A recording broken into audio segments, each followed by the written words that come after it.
نظر ہے مباح لیکن اسلام کی نظر میں ناپسندیدہ ہے، کوئی بہت زیادہ افضل یہ کام نہیں ہے۔ اللہ کے رسول نے نظر ماننے سے منع کیا ہے، اور آپ نے فرمایا کہ انہ لا یرد شیئا، نظر کی 4 حالتیں ہوتی ہیں ٹوٹل۔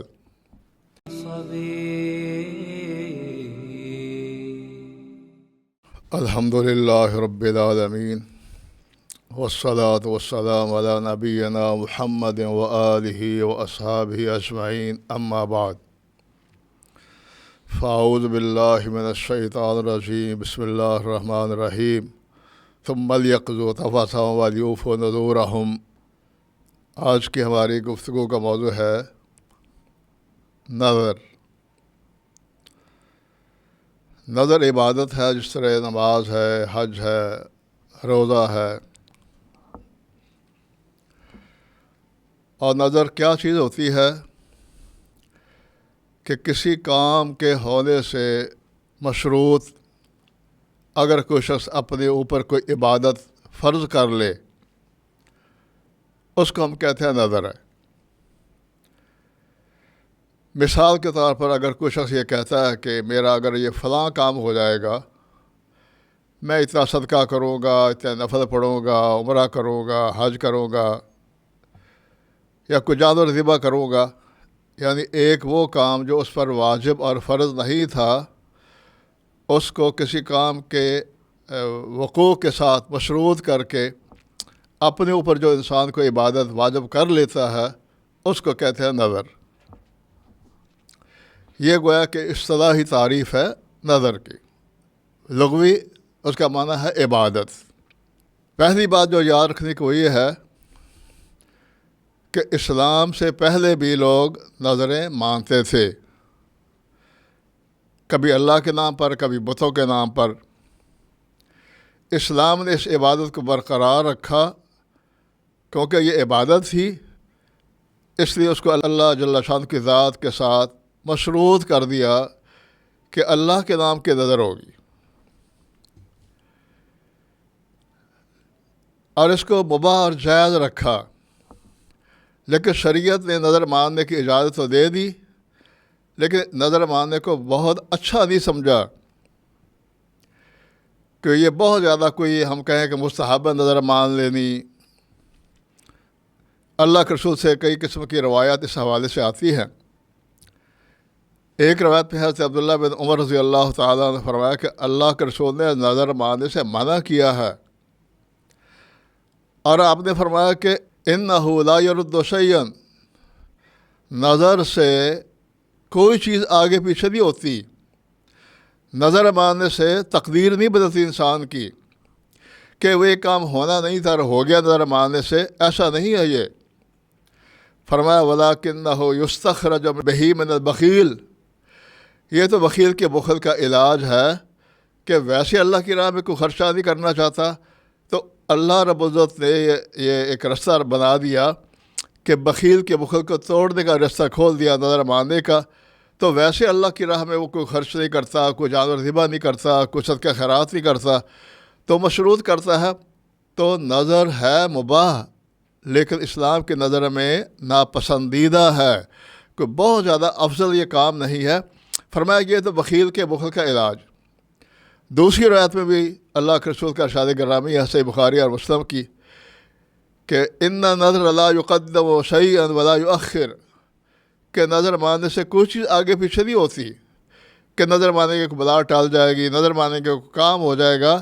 فرمایا انما یستخرج بالنظر من البخیل، کہ یہ ایک بخیل کے بخل کا توڑ ہے یہ نظر مان۔ تو پہلی بات جو سامنے رکھتے وہ یہ ہے کہ نظر اسلام میں مباح ہے، لیکن بہت پسندیدہ عمل نہیں قرار دیا گیا اللہ کے رسول نے، لیکن اسلام نے اس عبادت کو برقرار رکھا۔ دوسری بات یہ ہے کہ اگر کسی نیک کام کی نظر مان لے تو اس نظر کا پورا کرنا فرض ہے۔ اگر اس کا وہ کام ہو جائے، کوئی نظر مانی تھی میرا اگر فلاں کام ہو گیا تو میں یہ کام کروں گا، تو کیونکہ فرمایا وَلْيُوفُوا نُذُورَهُمْ، قرآن میں بھی اللہ رب فرما دیا کہ وہ لوگ اپنی نظریں پوری کرتے ہیں۔ اور حضرت عائشہ رضی اللہ تعالیٰ سے منقول حدیث کہ جو شخص نظر مانے اللہ کی اطاعت کی، اس کو تو چاہیے کہ اس کو پھر پورا کرے۔ من نظر ان یطیع اللہ فلیطعہ، تو جس نے نظر مانی تھی اللہ کی اطاعت کی، نیکی کی، تو اس نظر کو پورا کرنا اس پر فرض ہو جاتا ہے اگر اس کا وہ کام ہو جائے تو جس کے ساتھ اس نے نظر مشروط مانی تھی۔ اور فرمایا کہ اگر کسی نے نظر مانی معصیت کی تو پھر اس کو پورا نہیں کرے گا۔ نظر کی 4 حالتیں ہوتی ہیں ٹوٹل۔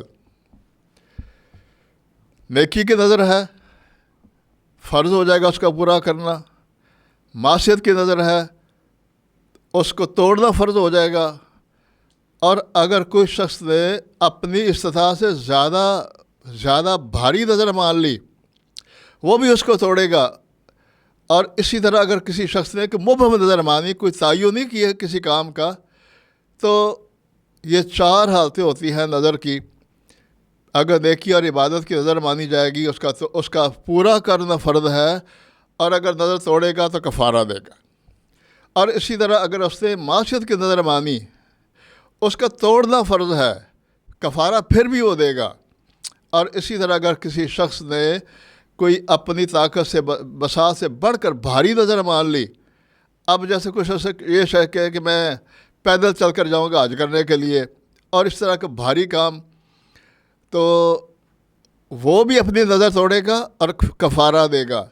اور تیسرا وہ شخص جو ہے جس نے نظر مانی تھی لیکن مبہم، یعنی اس نے کسی کام کا نیکی کا تعین نہیں کیا تھا، تو اس نے کہا تھا میں کچھ نہ کچھ کروں گا، وہ بھی نظر کا کفارہ دے گا۔ کیونکہ 4 حالتیں ہیں نظر حوالے کی۔ نیکی ہوگی اس کا پورا کرنا فرض ہے، توڑ دے گا، کفارہ دے گا۔ گناہ کی نظر ہوگی اس کا توڑنا فرض ہے لیکن کفارہ اس کا بھی دے گا۔ اگر بھاری نظر مان لی انسان نے اپنی طاقت بساط سے زیادہ، اس کو بھی توڑے گا، اس کا بھی کفارہ دے گا۔ اور اسی طرح اگر کسی نے مبہم نظر مان لی تو اس کا بھی کفارہ دے گا۔ یہ 4 حالتیں صحیح روایات میں اللہ کے رسول سے منقول ہے۔ ایک حدیث میں ہے کفارت النظر، حضرت عقبہ بن عامر کہتے ہیں رضی اللہ تعالیٰ عنہ، ابن ماجہ اور سنن ترمذی کی روایت ہے، کفارت النظر اذا لم یسمی کفارت یمین، اگر کسی نے نظر مانی لیکن تعین نہیں کیا تھا، اس کا کفارہ بھی قسم والا کفارہ ہے۔ نظر کا کفارہ بھی قسم والا کفارہ ہوتا ہے، جو ہم آگے جا کر بیان کریں گے۔ تو خلاصہ یہ ہے آج کی اس گفتگو کا کہ اسلام میں نظر مباح ہے۔ دور جاہلیت میں لوگ نظریں مانتے تھے اللہ کے نام کی، کبھی غیر اللہ کے نام پہ۔ اللہ کے نام کی نظر اسلام نے برقرار رکھی، اور یہ صرف مباح ہے، کوئی بہت زیادہ کار سوار نہیں ہے کہ ہر بات پہ انسان یہ کہہ دے کہ اگر یہ میرا کام ہوگا تو پھر یہ نیکی کروں گا، میرا یہ کام ہوگا تو پھر نیکی کروں گا۔ لیکن آپ نے فرمایا کہ یہ بخیل کے بخل کا علاج ہے، تقدیر نہیں بدلتی نظر، کہ ایک کام آپ کا نہیں ہونا تھا نظر مان سے ہو گیا، یا کوئی ایک مصیبت اس نظر مان سے ٹل گئی، کوئی تقدیر کا کام آگے پیچھے نہیں ہوتا۔ اور اس کی عملی اعتبار سے نظر کی 4 ہی صورتیں ہیں جو میں نے پہلے بیان کر دی ہیں کہ نیکی کی نظر مانے گا، پھر اس کا پورا کرنے کا حکم ہے وَلْيُوفُوا نُذُورَهُمْ، اور اگر گناہ کی نظر مانے گا اس کا توڑنا فرض ہے، کفارہ پھر بھی دے گا۔ اور اپنی بساط سے اور طاقت سے زیادہ بڑی نظر مان لے گا، اس کو بھی توڑے گا، کفارہ اس کا بھی دے گا۔ اور اگر کوئی مبہم نظر مان لے گا بغیر کسی کام کے تعین کیے، اس نے کہا کہ میں کچھ نہ کچھ کروں گا، تو اس کا کفارہ بھی یمین والا ہی کفارہ ہے۔ باقی انشاءاللہ آئندہ اسی طرح اس کو اقساط میں باقی جو نظر کے حوالے سے مسائل ہے وہ ان کا ذکر انشاءاللہ کرتے رہیں گے۔ سبحان ربک رب العزت عما یصفون وسلام علی المرسلین والحمد للہ رب العالمین۔